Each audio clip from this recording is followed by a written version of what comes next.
Hello everyone, my name is doctor Ashish Shrivastava और आज हम डिस्कस करेंगे the process of urine formation. तो यूरिन फॉर्मेशन की प्रोसेस को हमें आज के इस लेक्चर में डिस्कस करना है, लेकिन इस टॉपिक को समझने से पहले बहुत ज़रूरी है कि इस चैप्टर के प्रीवियस लेक्चर्स को आपने प्रॉपरली स्टडी किया हो। तो इस लेक्चर के डिस्क्रिप्शन में सभी प्रीवियस लेक्चर की लिंक प्रोवाइड की गई है, जहां पर जाकर आप प्रीवियस लेक्चर्स को वॉच कर सकते हैं, देख सकते हैं और समझ सकते हैं। यूरिन फॉर्मेशन की प्रोसेस को समझने के लिए ये बहुत ज़्यादा ज़रूरी हो जाता है कि आपको नेफ्रॉन का स्ट्रक्चर बहुत ही ज़्यादा अच्छी तरह से आता हो। इसीलिए यूरिन फॉर्मेशन को समझने से पहले हम नेफ्रॉन के स्ट्रक्चर के बारे में एक जनरल सा डिस्कशन करेंगे। तो जैसा कि आपने प्रीवियस लेक्चर में देखा है कि नेफ्रॉन हमारी किडनीज की स्ट्रक्चरल और फंक्शनल यूनिट्स होती हैं। किसी भी नेफ्रॉन के स्ट्रक्चर मेनली दो इंपॉर्टेंट पार्ट से मिलकर कंसिस्ट होते हैं या बने होते हैं। नेफ्रॉन के स्ट्रक्चर को बनाने वाले दो इंपॉर्टेंट पार्ट हैं, ग्लोमेरुलस और रीनल ट्यूब्यूल। अब जैसा कि हम जानते हैं कि रीनल ट्यूब्यूल का जो पहला पार्ट होता है, जो कि एक कप शेप स्ट्रक्चर होता है, एक कप लाइक स्ट्रक्चर होता है, जिसको मैं यहां पर पॉइंट कर कर आपको दिखा रहा हूं, इसको आप क्या कहेंगे? Bowman capsule. बोमन कैप्सूल आगे चलकर एक हाईली कॉइल्ड स्ट्रक्चर फॉर्म करता है, जैसा कि हमने पढ़ा हुआ है, जिसको आप कहते हैं पीसीटी, यानी कि proximal convoluted tubule. And PCT extended होकर एक hair pin loop like structure form करता है, जिसको मैंने यहां पर येलोइश कलर से आपको दिखाया हुआ है। इस hair pin loop like structure को हम लूप ऑफ हैनले कहते हैं। और लूप ऑफ हैनले में दो लिम्ब्स होती हैं, जैसा कि आप जानते हैं। ये नीचे की ओर जाने वाली इसकी लिम्ब को हम डिसेंडिंग लिम्ब कहते हैं, जबकि ये ऊपर की ओर जाने वाली जो लिम्ब है लूप ऑफ हैनले की, इसको आप एसेंडिंग लिम्ब कहते हैं। The ascending limb of loop of Henle आगे चलकर फिर से एक हाईली कॉइल्ड स्ट्रक्चर फॉर्म करती है, जिसको मैंने यहां पर ब्लूइश कलर से बनाया हुआ है, जिसको आप डीसीटी कहते हैं, यानी कि डिस्टल कॉन्वोल्यूटेड ट्यूब्यूल। एंड बहुत सारे नेफ्रॉन्स के डीसीटी कॉमनली एक स्ट्रेट ट्यूब में ओपन होते हैं, जिसको आप कलेक्टिंग डक्ट कहते हैं। तो ये जो डार्क येलोइश कलर से आपको एक डक्ट दिख रही है, ये है आपकी कलेक्टिंग डक्ट, जिसमें बहुत सारे नेफ्रॉन्स के डीसीटी कॉमनली ओपन होते हैं। चलिए आगे बढ़ते हैं। हमारे नेफ्रॉन का सेकेंड इंपॉर्टेंट पार्ट होता है ग्लोमेरुलस, और हम सभी जानते हैं कि यहां पर ये जो आपको आर्टीरियोल दिख रही है, ये एक अफेरेंट आर्टीरियोल है, जैसा कि आपने पढ़ा हुआ है। और अफेरेंट आर्टीरियोल जब एंटर होती है बोमन कैप्सूल में, तो बोमन कैप्सूल में एंटर होकर ये बहुत सारी छोटी छोटी सी कैपिलरीज में अपने आप को ब्रेक कर लेती है। इन टफ्ट ऑफ कैपिलरीज को आप क्या कहेंगे? यहां पर ये पूरी की पूरी टफ्ट ऑफ कैपिलरीज को आप एक साथ कहेंगे ग्लोमेरुलस। एंड ये सभी कैपिलरीज आगे चलकर मर्ज होकर एक वेसल का फॉर्मेशन करती हैं, जिसको आप एफेरेंट आर्टीरियोल कह सकते हैं। तो इसका नाम मैं दे सकता हूं एफेरेंट आर्टीरियोल। ये सब बातें आपने पहले पढ़ रखी हैं। एफेरेंट आर्टीरियोल आगे चलकर फिर से छोटी छोटी सी कैपिलरीज में ब्रेक हो जाती है। इन कैपिलरीज को आप पेरी ट्यूब्यूलर कैपिलरीज कहेंगे। तो मैं यहां पर आपको बता सकता हूं, ये सभी कैपिलरीज जो हैं वो इमर्ज हो रही हैं फ्रॉम अफेरेंट आर्टीरियोल से, और इनको आप नाम दे सकते हैं पेरी ट्यूब्यूलर कैपिलरीज। ये peri tubular capillaries renal tubule के वेरियस सेगमेंट्स के साथ अपने आप को या उनके अराउंड अपने आप को अरेंज कर लेती हैं। और आप देखेंगे कि एक ऐसी पेरी ट्यूब्यूलर कैपिलरी जो लूप ऑफ हैनले के अराउंड प्रेजेंट होती है, ये वाली जिसको मैंने यहां पर डार्क रेड कलर से बनाया हुआ है, ये एक ऐसी पेरी ट्यूब्यूलर कैपिलरी है जो लूप ऑफ हैनले के अराउंड प्रेजेंट है। इसको आप नाम दे देते हैं वासा रेक्टा। तो इतनी सारी चीजें जो आपने नेफ्रॉन के स्ट्रक्चर में पढ़ी हुई हैं, ये सभी यूरिन फॉर्मेशन की प्रोसेस को समझने के लिए बहुत ज्यादा इंपॉर्टेंट होने वाली है। तो अब हम बात करेंगे प्रोसेस ऑफ यूरिन फॉर्मेशन की। और सबसे पहले आप याद रखिए कि यूरिन फॉर्मेशन की प्रोसेस में 3 इंपॉर्टेंट स्टेप्स इन्वॉल्व होते हैं। कितने स्टेप्स इन्वॉल्व होते हैं? 3। तो प्रोसेस ऑफ यूरिन फॉर्मेशन में 3 स्टेप्स आप देखेंगे। तो सबसे पहले हम क्या करते हैं कि इन तीनों स्टेप्स के बारे में बेसिक कंसेप्ट समझ लेते हैं। यूरिन फॉर्मेशन का जो पहला स्टेप होता है उसको आप कहते हैं ग्लोमेरुलर फिल्ट्रेशन। क्या कहेंगे हम? Glomerular filtration. और ग्लोमेरुलर फिल्ट्रेशन का बेसिक कंसेप्ट क्या होता है, बहुत ध्यान से आपको सुनना है। हमारे ब्लड में जो भी मेटाबॉलिक वेस्ट प्रेजेंट होते हैं जैसे कि यूरिया, इसके अलावा ब्लड में प्रेजेंट वाटर, कुछ एसेंशियल आयंस भी और साथ में प्लाज्मा के सभी कंपोनेंट्स प्रोटीन को छोड़कर जैसे कि ग्लूकोज एंड अमीनो एसिड्स, तो ये सभी कंपोनेंट्स का ब्लड में से फिल्टर्ड होकर ग्लोमेरुलर कैपिलरीज से ल्यूमेन ऑफ बोमन कैप्सूल में आने की जो प्रोसेस है उसको आप नाम देते हैं ग्लोमेरुलर फिल्ट्रेशन। फिर से समझाता हूं, ग्लोमेरुलर फिल्ट्रेशन में क्या होगा। ये एक्चुअली में ब्लड के फिल्ट्रेशन का एक स्टेप है जिसमें ग्लोमेरुलस यानी कि टफ्ट ऑफ कैपिलरीज जो हैं वो ब्लड को फिल्टर्ड करती हैं और ब्लड में प्रेजेंट यूरिया, वाटर, आयंस, यहां तक कि प्लाज्मा के सभी कंपोनेंट्स प्रोटीन को छोड़कर जैसे कि ग्लूकोज, अमीनो एसिड्स, ये सभी ब्लड से फिल्टर्ड होकर ग्लोमेरुलर कैपिलरीज से बोमन कैप्सूल के ल्यूमेन में आ जाते हैं और इस स्टेप को ही आप कहेंगे ग्लोमेरुलर फिल्ट्रेशन, जिसके बारे में आपको काफी डिटेल में मैं आगे चलकर बताने वाला हूं। यूरिन फॉर्मेशन का जो दूसरा इंपॉर्टेंट स्टेप होता है उसको आप कहते हैं रीएब्जॉर्प्शन, या इसको ट्यूब्यूलर रीएब्जॉर्प्शन भी कहा जाता है। और इस स्टेप का इंपॉर्टेंट कंसेप्ट क्या होता है ये आपको मैं समझा देता हूं। जब ग्लोमेरुलर फिल्ट्रेशन होता है तो ब्लड में present large amount of water filtered होकर फिल्ट्रेट के फॉर्म में बोमन कैप्सूल के ल्यूमेन में आकर इकट्ठा हो जाता है। साथ ही बहुत सारे एसेंशियल आयंस भी फिल्ट्रेट में फिल्टर्ड होकर आ जाते हैं और साथ में ग्लूकोज और अमीनो एसिड्स जैसे न्यूट्रिएंट भी फिल्ट्रेट में प्रेजेंट होते हैं। अब ऑब्वियस सी बात है कि ब्लड में प्रेजेंट ये सभी चीजें यानी कि large amount of water, essential ions, glucose और अमीनो एसिड्स जैसे न्यूट्रिएंट को आप बिल्कुल भी नहीं चाहेंगे कि यूरिन के फॉर्म में अपनी बॉडी के बाहर एक्सक्रीट करें, क्योंकि अगर आप लार्ज अमाउंट ऑफ वाटर अपनी बॉडी के बाहर लॉस कर देते हैं तो आपको डिहाइड्रेशन हो जाएगा। अगर आप एसेंशियल आयंस को, ग्लूकोज और अमीनो एसिड्स जैसे न्यूट्रिएंट को अपनी बॉडी के बाहर यूरिन के फॉर्म में एक्सक्रीट कर देते हैं तो ये आपकी बॉडी के लिए बहुत ज्यादा इंपॉर्टेंट है, क्योंकि आप ग्लूकोज जैसे सब्सटेंस के थ्रू एनर्जी को प्रोड्यूस करते हैं। तो हम नहीं चाहेंगे कि फिल्ट्रेट में आए हुए इन सभी इंपॉर्टेंट कंपोनेंट्स को आप बॉडी के बाहर यूरिन के फॉर्म में एक्सक्रीट करें।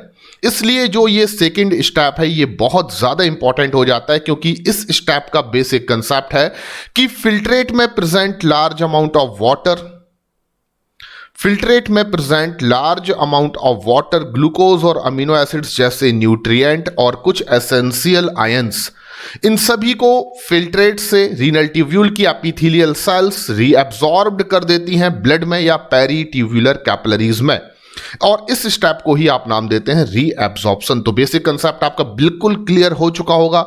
रीअब्सॉर्प्शन का मतलब है 99% अमाउंट ऑफ फिल्ट्रेट को हम फिर से वापस भेज देते हैं ब्लड में, यानी कि रीनल ट्यूब्यूल टू पेरीट्यूब्यूलर कैपिलरीज में, और इसी स्टेप को आप नाम देते हैं रीअब्सॉर्प्शन या ट्यूब्यूलर रीअब्सॉर्प्शन।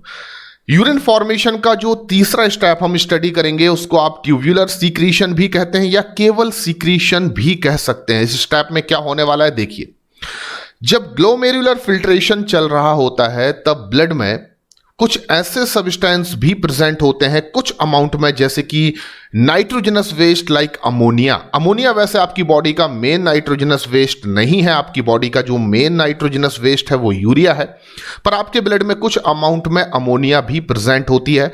कुछ ड्रग्स जो आप दवाई के तौर पर अपनी बॉडी के अंदर लेते रहते हैं वो भी आपके ब्लड में प्रेजेंट हो सकते हैं। इसके अलावा कुछ एक्सेस अमाउंट ऑफ आयंस जैसे कि H+ आयंस, K+ आयंस भी आपके ब्लड में प्रेजेंट हो सकते हैं, जो ग्लोमेरुलर फिल्ट्रेशन के दौरान फिल्ट्रेट में नहीं आ पाते। तो हम चाहेंगे कि हमारे ब्लड में present some amount of ammonia, drugs या excess amount of H+, K+ जैसे आयंस जो आपके ब्लड में आयनिक बैलेंस को डिस्टर्ब कर सकते हैं।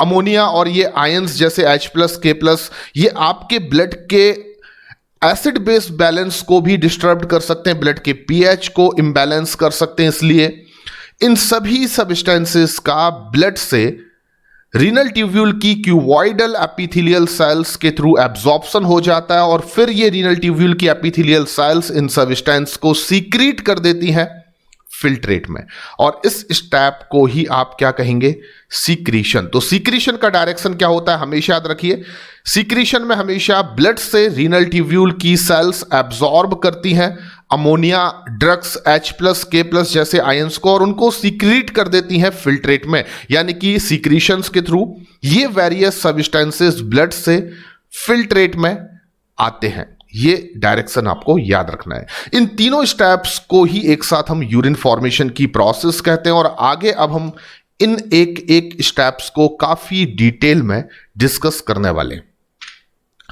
तो हमारा पहला स्टेप होगा ग्लोमेरुलर फिल्ट्रेशन, और ग्लोमेरुलर फिल्ट्रेशन हमारे बॉडी में यूरिन के फॉर्मेशन का फर्स्ट स्टेप होता है। इसको ग्लोमेरुलर फिल्ट्रेशन क्यों कहा गया, तो filtration of blood carried out by glomerulus, इसलिए आप इस स्टेप को ग्लोमेरुलर फिल्ट्रेशन कह सकते हैं और इसको अल्ट्रा फिल्ट्रेशन भी कहा जाता है, जिसमें urea, water, ions, glucose, amino acids जैसे सब्सटेंस ब्लड से फिल्टर्ड होकर in the form of filtrate glomerular capillary से ल्यूमेन ऑफ बोमन कैप्सूल में आते हैं।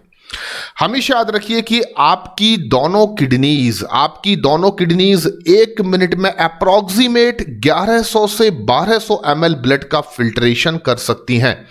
यानी कि ये एक इंपॉर्टेंट स्टेटमेंट है जो मैं लिख देता हूं यहां पर कि आपकी दोनों किडनीज 1 मिनट में 1100 से 1200 ml ब्लड का फिल्ट्रेशन करती हैं, और इस वॉल्यूम का अगर हम कंपैरिजन करें, यानी कि कितना अमाउंट ऑफ ब्लड दोनों किडनीज के थ्रू 1 मिनट में फिल्टर्ड होता है, अगर इसको मैं दूसरे वे में आपको समझाने की कोशिश करूं तो मैं कह सकता हूं कि आपका हार्ट 1 मिनट में अपने किसी भी एक वेंट्रिकल के थ्रू, राइट वेंट्रिकल या लेफ्ट वेंट्रिकल के थ्रू जितने भी ब्लड को पंप करता है उसका अप्रॉक्सीमेट 1/5 यानी कि 20% अमाउंट आपकी दोनों किडनीज 1 मिनट में फिल्टर्ड करती हैं ड्यूरिंग द ग्लोमेरुलर फिल्ट्रेशन।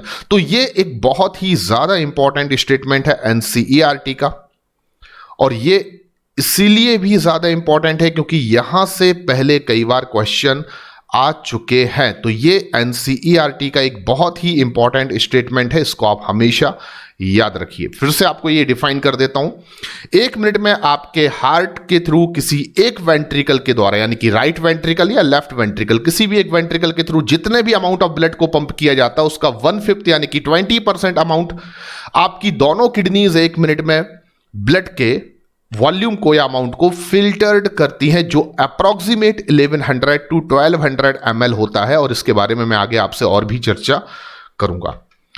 अब हम बात करेंगे कि हमारी दोनों किडनीज में ग्लोमेरुलर फिल्ट्रेशन के थ्रू ब्लड का फिल्ट्रेशन एफिशिएंटली हो सके, इफेक्टिवली हो सके, इसके लिए 2 इंपॉर्टेंट अप्रोच वर्क करती हैं। ग्लोमेरुलर फिल्ट्रेशन में ब्लड का फिल्ट्रेशन एफिशिएंटली हो सके, इफेक्टिवली हो सके, इसके लिए 2 इंपॉर्टेंट अप्रोच यहां पर वर्क करती हैं। पहली अप्रोच आप देखेंगे फिल्ट्रेशन मेम्ब्रेन। तो आपकी जो ग्लोमेरुलर कैपिलरी की वॉल है और वोमन कैप्सूल की जो वॉल है, इसमें present various kind of cells या मेम्ब्रेन्स की 3 लेयर्स मिलकर फिल्ट्रेशन मेम्ब्रेन का फॉर्मेशन करेंगी, जिसके थ्रू ही ब्लड का फिल्ट्रेशन होगा और फिल्ट्रेट ग्लोमेरुलर कैपिलरीज से निकलकर ल्यूमेन ऑफ बोमन कैप्सूल में पहुंचेगा। तो फिल्ट्रेशन मेम्ब्रेन को 3 लेयर्स फॉर्म करती हैं, जिनके बारे में मैं आपको एक एक करके बताऊंगा। और सेकंड इंपॉर्टेंट अप्रोच जो हम डिस्कस करेंगे, जिसकी वजह से आपकी ग्लोमेरुलर फिल्ट्रेशन की जो प्रोसेस है वो एफिशिएंटली परफॉर्म हो सकती है, that is glomerular capillary blood pressure. तो ग्लोमेरुलर कैपिलरीज का जो ब्लड प्रेशर होता है that play very important role in glomerular filtration, इसके बारे में भी मैं आपसे डिस्कस करूंगा। तो पहले हम बात करेंगे 3 layers which form filtration membrane. तो सबसे पहले हम देख लेते हैं, ये यहां पर मैंने एक स्ट्रक्चर को ले रखा है, और इस स्ट्रक्चर में आप जानते हैं कि ये अफेरेंट आर्टेरियोल है। ये यहां पर क्या है, इसको मैं A.A लिख देता हूं, इसका मतलब अफेरेंट आर्टेरियोल, और इसको मैं नाम लिख देता हूं E.A, यानी कि अफेरेंट आर्टेरियोल। तो हम सभी जानते हैं कि ये यहां पर ग्लोमेरुलर कैपिलरीज हैं। ये क्या है, यहां पर ग्लोमेरुलर कैपिलरीज हैं। और ग्लोमेरुलर कैपिलरीज की जो वॉल होगी उसमें एपिथेलियल या मैं कहूं तो स्क्वामस एपिथेलियल की एक लेयर प्रेजेंट होती है जिसको आप endothelial layer of glomerular capillary भी कह सकते हैं। और ये होगी first layer of filtration membrane. तो फिल्ट्रेशन मेम्ब्रेन मैंने क्या बोला, 3 लेयर से मिलकर बनी हुई है। तो फिल्ट्रेशन मेम्ब्रेन की पहली लेयर को कौन बनाता है, तो आंसर होगा ग्लोमेरुलर कैपिलरी की एंडोथेलियल लेयर जो है, जिसको स्क्वामस एपिथेलियल सेल्स मिलकर बनाती हैं, वो फर्स्ट लेयर होगी फिल्ट्रेशन मेम्ब्रेन की। फिल्ट्रेशन मेम्ब्रेन की सेकंड लेयर को बनाएगी आपकी ग्लोमेरुलर कैपिलरी की बेसमेंट मेम्ब्रेन। तो मैं लिख सकता हूं कि बेसमेंट मेम्ब्रेन जो है वो सेकंड लेयर होगी फिल्ट्रेशन मेम्ब्रेन की। और हम सभी जानते हैं कि जो कप लाइक स्ट्रक्चर है बोमन कैप्सूल, इसकी जो इनर लेयर होती है जिसको आप विसरल लेयर भी कहते हैं, जो स्क्वामस एपिथेलियल सेल्स से मिलकर बनी होती है, तो ये एपिथेलियल सेल्स जो हैं वो फिल्ट्रेशन मेम्ब्रेन की थर्ड यानी कि तीसरी और आखिरी लेयर का फॉर्मेशन करेंगी। तो इस तरीके से ये तीनों की तीनों लेयर जो हैं वो आपस में मिलकर किसका फॉर्मेशन करती हैं, फिल्ट्रेशन मेम्ब्रेन का, जिसके थ्रू ही ब्लड का फिल्ट्रेशन होता है और एफिशिएंटली फिल्ट्रेट ग्लोमेरुलर कैपिलरी से ल्यूमेन ऑफ बोमन कैप्सूल में पहुंच जाता है। अगर मैं इन तीनों लेयर्स को आपको जूम करके दिखाने की कोशिश करूं तो मैं यहां पर बता सकता हूं कि ये फर्स्ट लेयर है। ये कौन सी लेयर है, फर्स्ट लेयर है, जिसको आपने नाम दिया endothelial layer of glomerular capillary. और आप हमेशा याद रखिए कि जो ग्लोमेरुलस कैपिलरीज हैं वो फेनेस्ट्रेटेड होती हैं। What is the meaning of fenestrated, यानी कि इनमें स्मॉल होल्स प्रेजेंट होते हैं। तो आप देख सकते हैं कि जो ग्लोमेरुलर कैपिलरीज की एंडोथेलियल लेयर है इसमें स्मॉल होल्स आपको देखने को मिल रहे हैं, और इन स्मॉल होल्स की प्रेजेंस की वजह से आप इन कैपिलरीज को फेनेस्ट्रेटेड कह सकते हैं, यानी कि इनमें स्मॉल होल्स प्रेजेंट होने की वजह से लीकिंग एबिलिटी होती है। ऑलमोस्ट हमारी बॉडी की सभी कैपिलरीज में लीकिंग एबिलिटीज होती हैं, चाहे आप किसी भी टिश्यू साइट पर बात करें। जब ब्लड को लेकर कैपिलरीज पहुंचती हैं तो ब्लड में प्रेजेंट जो water and water soluble substances होते हैं वो कैपिलरीज से लीक आउट होकर टिश्यू स्पेसेस में या इंटरस्टिशियल स्पेसेस में पहुंच जाते हैं। इसी तरीके से इन कैपिलरीज में भी आप देखेंगे स्मॉल होल्स होंगे और इस वजह से इनमें लीकिंग एबिलिटी होगी। सेकेंड लेयर को अगर मैं आपको जूम करके दिखाऊं तो ये है बेसमेंट मेम्ब्रेन। तो ग्लोमेरुलर कैपिलरी की बेसमेंट मेम्ब्रेन फिल्ट्रेशन मेम्ब्रेन की सेकेंड लेयर है। और थर्ड लेयर अगर मैं बात करूं तो ये है यहां पर बोमन कैप्सूल की विसरल लेयर या इनर लेयर, जो कि स्क्वामस एपिथेलियल सेल से मिलकर बनी होती है। और याद रखिए कि बोमन कैप्सूल में जो विसरल लेयर होती है, इनर लेयर होती है, जिसमें कि स्क्वामस एपिथेलियल सेल्स प्रेजेंट होती हैं, एपिथेलियल सेल्स को स्पेसिफिकली एक नाम दिया जाता है और वो है पोडोसाइट्स। तो बोमन कैप्सूल की स्क्वामस एपिथेलियल सेल जो इनर लेयर पर प्रेजेंट होती हैं, विसरल लेयर पर प्रेजेंट होती है, उनको आप स्पेसिफिक नाम दे सकते हैं पोडोसाइट्स। और ये पोडोसाइट सेल्स, इनको मैं नाम दे सकता हूं पोडोसाइट्स। और ये पोडोसाइट सेल्स जो हैं वो कुछ इस तरीके से इंट्रिकेट मैनर में अरेंज होती हैं कि इन सेल्स के बीच में आप देखेंगे स्पेस छूट जाता है। इन सेल्स के बीच में आपको कुछ स्पेस देखने को मिलेगा और इस स्पेस को फिल्ट्रेशन स्लिट या स्लिट पोर्स कहा जाता है। तो ये नीट के पॉइंट ऑफ व्यू से काफी इंपॉर्टेंट टर्म है। फिल्ट्रेशन स्लिट्स या स्लिट पोर्स क्या होते हैं, तो आपका आंसर होगा कि फिल्ट्रेशन मेम्ब्रेन 3 लेयर से मिलकर बनी होती है। जो उसकी थर्ड लेयर होती है वो बोमन कैप्सूल की विसरल लेयर है, यानी कि स्क्वामस एपिथेलियल सेल से मिलकर बनने वाली लेयर। और इस लेयर में जो एपिथेलियल सेल्स हैं उनको आप नाम देते हैं पोडोसाइट्स। और ये पोडोसाइट सेल्स इंट्रिकेट मैनर में अरेंज होती हैं, यानी कि कुछ इस तरीके से अपना व्यवस्थापन रखती हैं कि इनके बीच में स्पेस छूट जाता है। और उस स्पेस को ही आप फिल्ट्रेशन स्लिट्स या स्लिट पोर्स कहते हैं, जिसकी वजह से एफिशिएंटली ब्लड का फिल्ट्रेशन हो सकता है और फिल्ट्रेट जो है वो फिल्ट्रेशन मेम्ब्रेन के through lumen of Bowman capsule में पहुंच सकता है। तो यहां तक का कंसेप्ट आपको समझ में आ चुका होगा। पहला कंसेप्ट आप समझ चुके हैं कि फिल्ट्रेशन एफिशिएंटली हो सके ग्लोमेरुलस के थ्रू, इसलिए फिल्ट्रेशन मेम्ब्रेन को हमने पढ़ा। लेकिन सेकंड जो इंपॉर्टेंट अप्रोच है that is the glomerular capillary blood pressure, यानी कि ग्लोमेरुलर कैपिलरीज का जो ब्लड प्रेशर है वो एक इंपॉर्टेंट रोल प्ले करता है ग्लोमेरुलर फिल्ट्रेशन में। किस तरीके से करता है ये मैं आपको बता देता हूं। तो आप देखेंगे कि ये वाली जो आर्टीरियोल है उसको आपने नाम दिया अफेरेंट आर्टीरियोल और इस आर्टीरियोल को आपने नाम दिया एफेरेंट आर्टीरियोल। अब एक इंटरेस्टिंग चीज आप हमेशा याद रखिए कि अफेरेंट आर्टेरियोल का जो डायमीटर होगा, यानी कि जो अफेरेंट आर्टेरियोल का व्यास होगा या डायमीटर होगा, और जो एफेरेंट आर्टेरियोल का डायमीटर होगा, अगर दोनों का मैं कंपैरिजन करूं तो मैं कह सकता हूं कि अफेरेंट आर्टेरियोल का डायमीटर एफेरेंट आर्टेरियोल के डायमीटर के कंपैरिजन में ज्यादा होता है। तो अफेरेंट आर्टेरियोल का डायमीटर जो है वो ज्यादा है। इसका मतलब ये हुआ कि यहां से ज्यादा वॉल्यूम ऑफ ब्लड जा सकती है कैपिलरीज में, और यहां से कम अमाउंट या वॉल्यूम ऑफ ब्लड जो है वो एग्जिट होगी। तो सोचिए आप कि अफेरेंट आर्टेरियोल से ज्यादा वॉल्यूम ऑफ ब्लड आ रही है और एफेरेंट आर्टेरियोल से कम वॉल्यूम ऑफ ब्लड जो है वो एग्जिट हो रही है, बाहर जा रही है। तो इसका मतलब ये हुआ कि जो ग्लोमेरुलर कैपिलरीज होंगी उनमें एक ब्लड प्रेशर जो है वो बिल्डअप हो जाएगा। तो ग्लोमेरुलर कैपिलरी में एक ब्लड प्रेशर के बिल्डअप होने की वजह से ही एफिशिएंटली फिल्ट्रेशन मेम्ब्रेन का यूज करते हुए ब्लड का फिल्ट्रेशन हो सकता है, और फिल्ट्रेट जो है वो ग्लोमेरुलर कैपिलरी से कहां जा सकता है, ल्यूमेन ऑफ बोमन कैप्सूल में, जैसा कि आप इस डायग्राम में देख रहे हैं।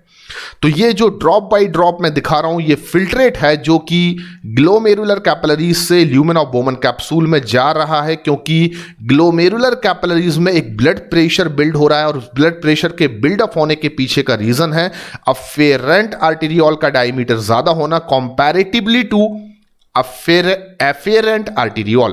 तो अफेरेंट आर्टेरियोल का डायमीटर एफेरेंट आर्टेरियोल के कंपैरिजन में ज्यादा है, जिस वजह से इन कैपिलरीज में एक ब्लड प्रेशर बिल्डअप हो रहा है और फिल्ट्रेट ग्लोमेरुलर कैपिलरीज से ल्यूमेन ऑफ बोमन कैप्सूल में जाता है।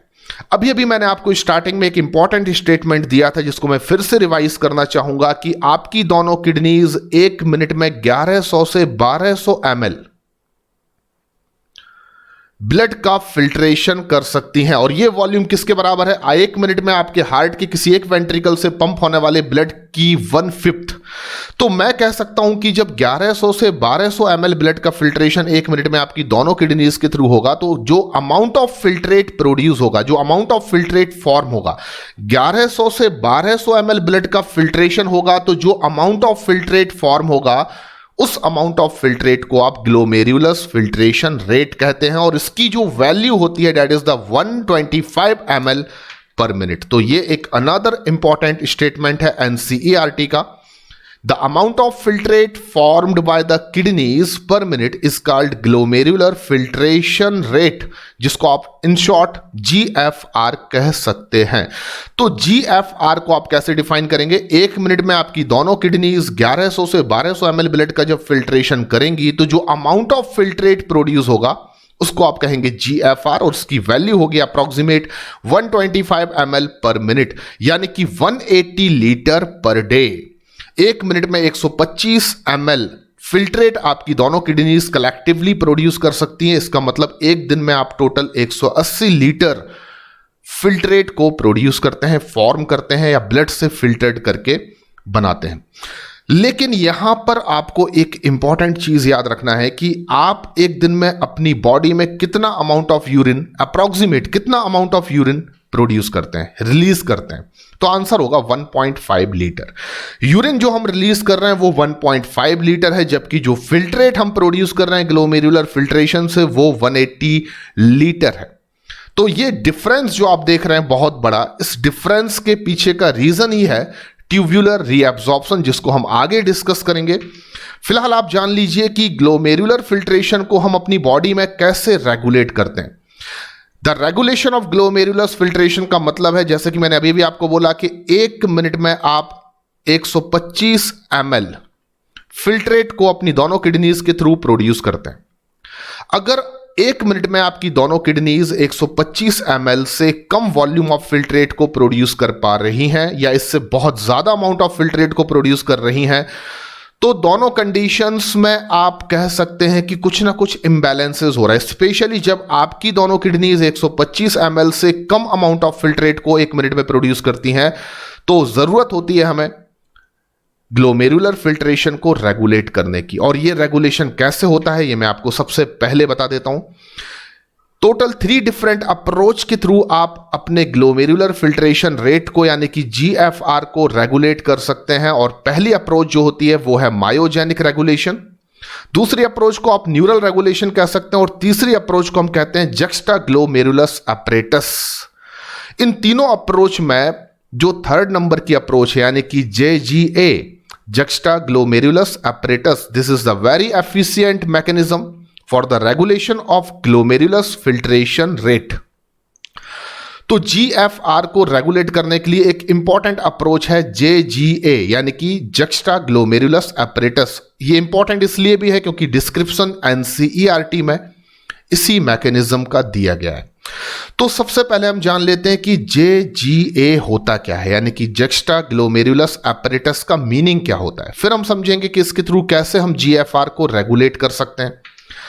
तो हमेशा याद रखिए कि जो जक्स्टाग्लोमेरुलस apparatus है वो एक्चुअली में एक हाईली सेंसिटिव रीजन है, एक हाईली सेंसिटिव रीजन है। ये रीजन कहां पर प्रेजेंट होता है? एग्जैक्टली ये रीजन वहां पर प्रेजेंट होता है जहां पर अफेरेंट आर्टेरियोल और DCT क्लोज कॉन्टैक्ट में आते हैं। देखिए, आप कंसीडर कीजिए कि ये अफेरेंट आर्टेरियोल है। मैंने नेफ्रॉन के स्ट्रक्चर को थोड़ा सा इनवर्स बना दिया, उल्टा बना दिया है। तो यहां पर आप इसको क्या कंसीडर करेंगे? अफेरेंट आर्टेरियोल, और इसको आप कंसीडर करेंगे DCT। तो DCT और अफेरेंट आर्टेरियोल जहां पर क्लोज कांटेक्ट में आते हैं वहां पर एक हाईली सेंसिटिव रीजन को, एक स्पेशल सेंसिटिव रीजन को आप नाम देते हैं JGA। तो इसको मैं नाम दे सकता हूं JGA यानी कि जक्स्टाग्लोमेरुलस apparatus। अब लिटरली इस रीजन को अगर आपको समझना है, JGA को आपको समझना है, तो मैं जूम करके आपको यहां पर दिखाता हूं। आप देखेंगे कि यह है DCT, ये मैंने DCT का एक सेगमेंट ले रखा और यह है आपका अफेरेंट आर्टेरियोल, ठीक है ना। तो इसको मैं नाम दे देता हूं DCT और इसको मैं नाम दे देता हूं अफेरेंट आर्टेरियोल। ये हो गया आपका DCT, यहां लिख देता हूं, और ये है अफेरेंट आर्टेरियोल। तो DCT पर आप देखेंगे कुछ specialized modified epithelial cells present होती हैं। DCT पर कुछ specialized modified epithelial cells present होती हैं जिनको हम नाम देते हैं मैक्यूला डेंसा। तो ये जो ब्लू कलर से आपको काफी डेंस सेल्स यहां पर दिखाई गई हैं, ये है मैक्यूला डेंसा जो DCT पर प्रेजेंट होती हैं। ये स्पेशल मॉडिफाइड एपिथेलियल सेल्स हैं। इनको मैक्यूला डेंसा नाम क्यों दिया गया ये भी मैं आपको समझा देता हूं, क्योंकि रीनल ट्यूब्यूल के किसी भी अदर सेगमेंट्स पर जो एपिथेलियल सेल्स प्रेजेंट है उनके कंपैरिजन में इस रीजन पर DCT में जो सेल्स प्रेजेंट हैं वो बहुत ज्यादा डेंस हैं, बहुत ज्यादा पास हैं, इसलिए आपने इन सेल्स को नाम दिया मैक्यूला डेंसा। और इसी तरीके से कुछ special modified epithelial sales afferent arteriole पर भी प्रेजेंट होती हैं, जिनको मैंने यहां पर ग्रीन कलर से बना रखा है। तो ये ग्रीन कलर की जो सेल्स हैं इनको मैं नाम दे सकता हूं JG सेल्स यानी कि जक्स्टाग्लोमेरुलस सेल्स। तो juxtaglomerular cells of afferent arteriole plus macula densa of DCT collectively, इन दोनों के मिलने से ही बनता है जक्स्टाग्लोमेरुलस apparatus। तो कभी भी आपसे अगर पूछा जाता है कि JGA क्या है, तो आपका आंसर होगा कि ये एक हाईली स्पेशलाइज्ड सेंसिटिव एरिया है। ये रीजन या एरिया प्रेजेंट होता है वहां पर जहां पर अफेरेंट आर्टेरियोल और DCT आपस में क्लोज कांटेक्ट में आते हैं और इस जक्स्टाग्लोमेरुलस apparatus को फॉर्म करती हैं दो डिफरेंट टाइप की सेल्स, DCT की मैक्यूला डेंसा और अफेरेंट आर्टेरियोल की जक्स्टाग्लोमेरुलस सेल्स। ये दोनों मिलकर किसका फॉर्मेशन करती हैं? JGA का, यानी कि जक्स्टाग्लोमेरुलस apparatus का। अब हम समझेंगे कि JGA किस तरीके से GFR को रेगुलेट करता है, JGA किस तरीके से ग्लोमेरुलस फिल्ट्रेशन रेट को रेगुलेट करता है।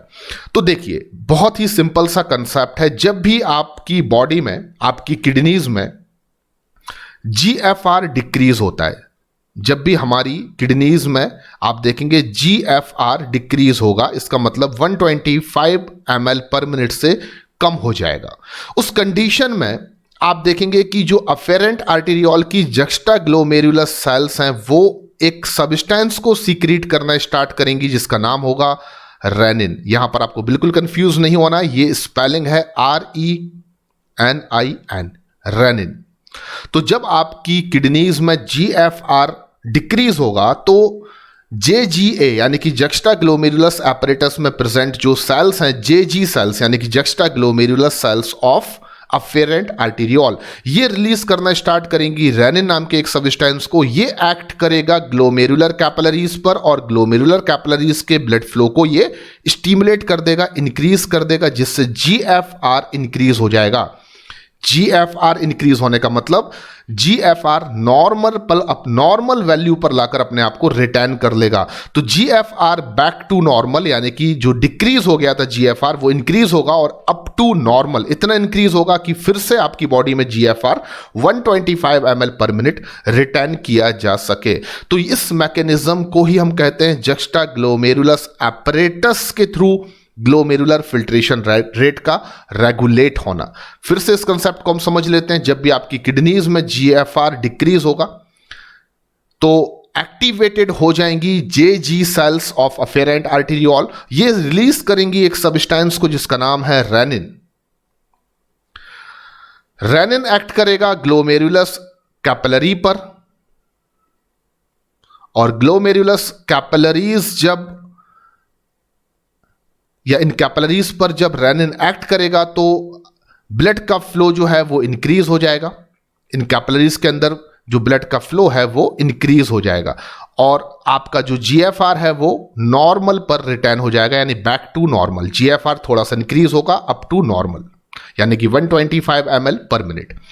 चलिए अब हम पढ़ते हैं second step of urine formation को, जिसको ट्यूब्यूलर रीअब्जॉर्प्शन भी कहा जाता है या इसको आप केवल रीअब्जॉर्प्शन भी कह सकते हैं। इसके बेसिक कंसेप्ट को हमने इनिशियल यानी कि शुरुआत में ही समझ लिया था। रीअब्जॉर्प्शन का बेसिक कंसेप्ट क्या था?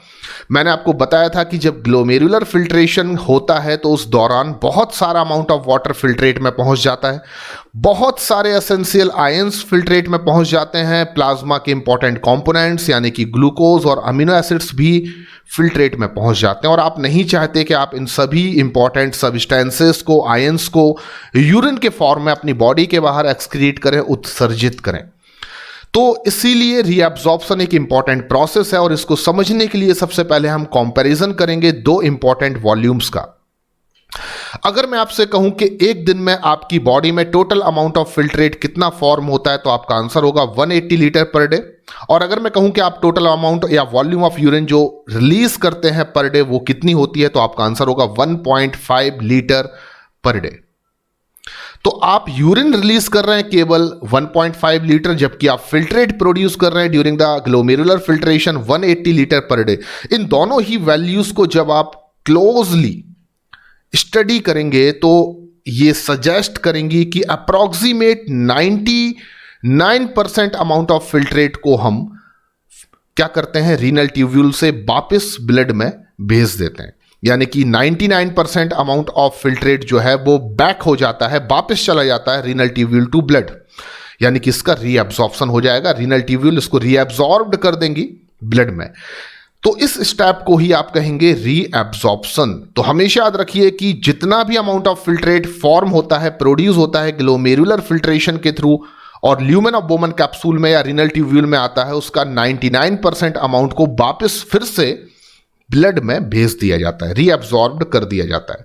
रीअब्जॉर्प्शन की इस प्रोसेस को एक्टिवली और पैसिवली दोनों तरीके से किया जाता है। यानी कि मैं कह सकता हूं कि फिल्ट्रेट के 99% अमाउंट को रीअब्जॉर्ब करने के लिए रीनल ट्यूब्यूल की वेरियस सेगमेंट्स जो हैं वो इंपॉर्टेंट रोल प्ले करते हैं। यानी कि नेफ्रॉन में जो रीनल ट्यूब्यूल है like PCT, loop of Henle, DCT, ये वेरियस सेगमेंट्स हैं नेफ्रॉन के या रीनल ट्यूब्यूल के, और ये रीअब्जॉर्ब करेंगे 99% अमाउंट ऑफ फिल्ट्रेट को एक्टिवली या पैसिवली। एक्टिवली का मतलब एनर्जी का यूज करके और पैसिवली का मतलब बिना एनर्जी के।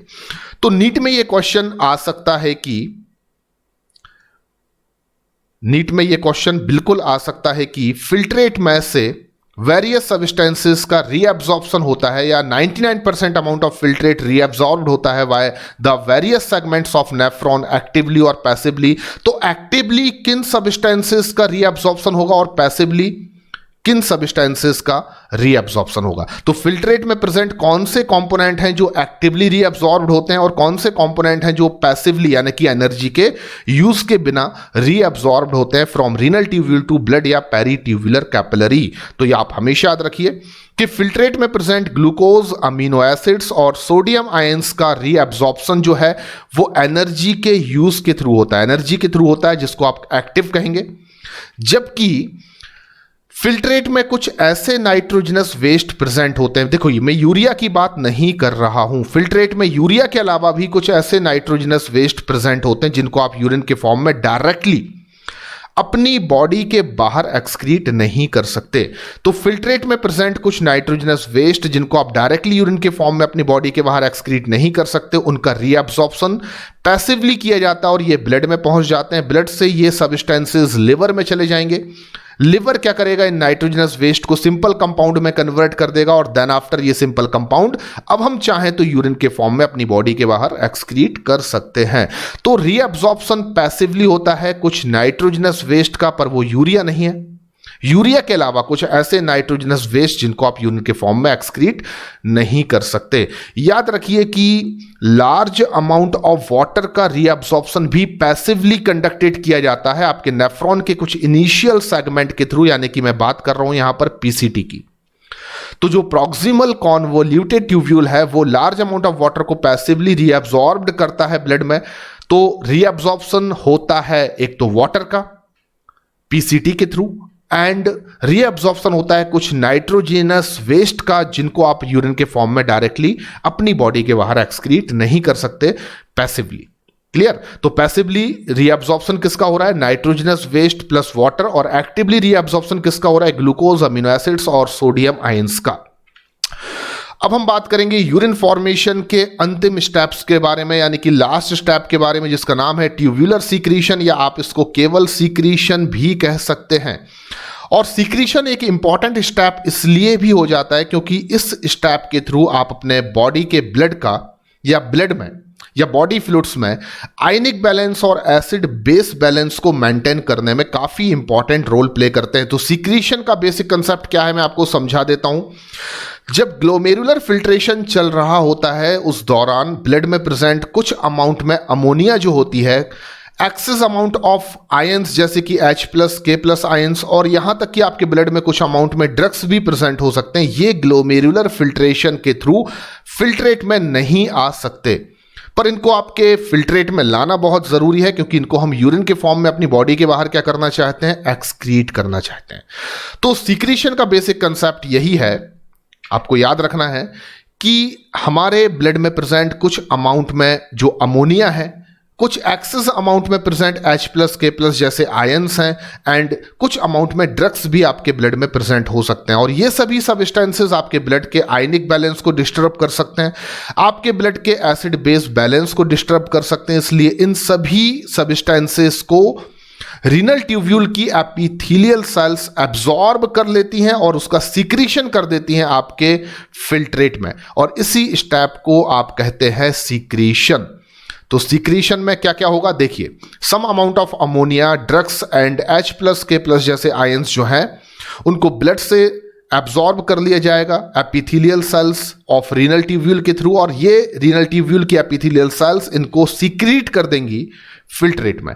और इस तरह से आपके बॉडी फ्लूइड यानी कि लिम्फ में, आपके ब्लड में एसिड बेस बैलेंस और आयनिक बैलेंस को मेंटेन भी किया जा सकेगा। तो ये सभी तीनों स्टेप्स जो है वो यूरिन फॉर्मेशन के बहुत ही ज़्यादा इंपॉर्टेंट स्टेप्स हैं जिनको आपको अच्छे से याद रखना है। कुछ इंपॉर्टेंट वैल्यूज़ यहाँ पर दी गई हैं जैसे कि 1100 से 1200 ml ब्लड को 1 मिनट में आपकी दोनों किडनीज फिल्टर्ड करती हैं। ये वॉल्यूम आपके हार्ट के थ्रू 1 मिनट में किसी एक वेंट्रिकल के द्वारा पंप किए गए ब्लड का 1/5 या 20% होती है। आप 1 मिनट में अपनी दोनों किडनीज के through 125 ml amount of filtrate को प्रोड्यूस करते हैं। इसका मतलब यह हुआ कि आप एक दिन में 180 लीटर फिल्ट्रेट को प्रोड्यूस करते हैं, लेकिन इसका 99% अमाउंट ऑफ रीअब्सॉर्ब्ड कर देते हैं अपने ब्लड में। इसलिए आप जो यूरिन रिलीज करते हैं एक दिन में वो केवल 1.5 लीटर ही होती है। तो ये सभी चीजें बहुत इंपॉर्टेंट हैं आपके नीट एग्जामिनेशन के लिए, जिनको आपको केयरफुली याद रखना है। आज के इस लेक्चर में इतना ही। आगे इसी चैप्टर के इंपॉर्टेंट टॉपिक्स को मैं आपसे इसी तरीके से सिंप्लीफाइड करते हुए डिस्कस करता रहूंगा। तब तक के लिए थैंक यू वेरी मच, धन्यवाद।